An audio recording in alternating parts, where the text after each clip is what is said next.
Duck, the Great Western Engine, puffed sadly to Edward's station. "It's not fair," he complained.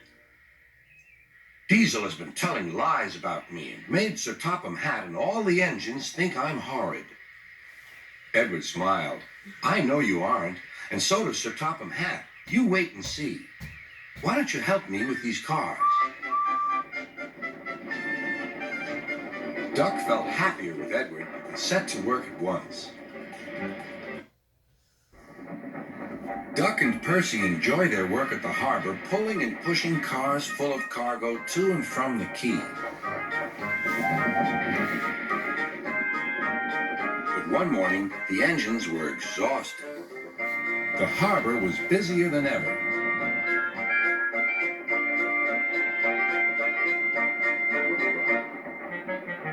Sir Topham Hatt promised that another engine would be found to help them. "Huh, it's about time," said Percy. "I ache so much I can hardly get my wheels to move," agreed Duck. They waited for the engine to arrive. Thomas the Tank Engine loves his branch line.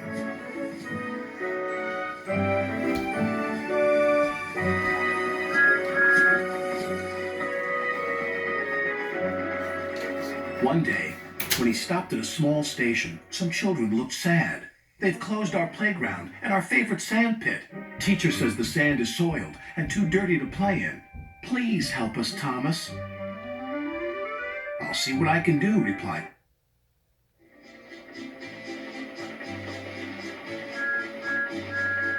Thomas the Tank Engine has worked his branch line for many years and knows it very well.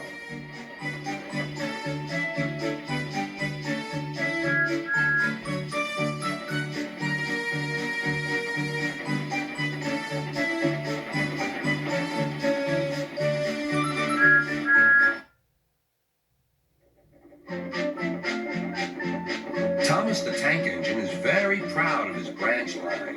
He thinks it is the most important part of the whole railway. His two coaches, Annie and Clarabelle, agree with him. Annie can only take passengers, but Clarabelle can take passengers, baggage, and the conductor.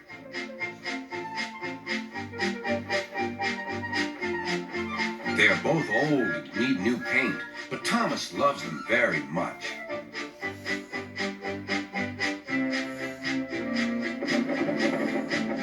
As they run backwards and forwards along the line, they sing songs to each other. When Thomas starts from a station, he sings, "Oh, come along, we're rather late. Oh, come along, we're rather late."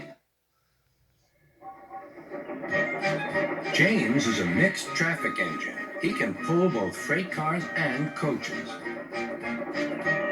He's proud of his smart red paint, and so is his driver.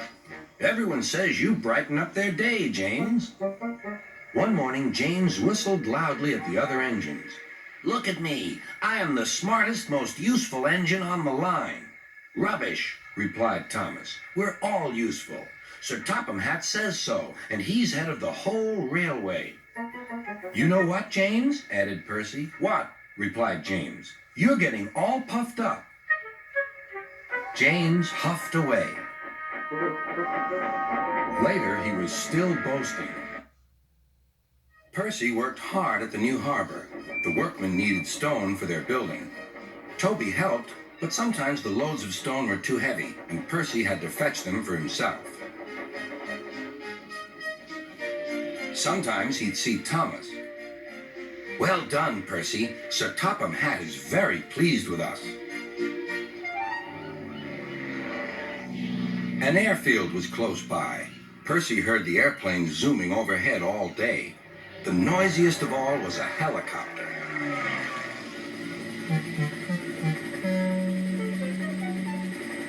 "Silly thing," said Percy. "Why can't it go and buzz somewhere else?"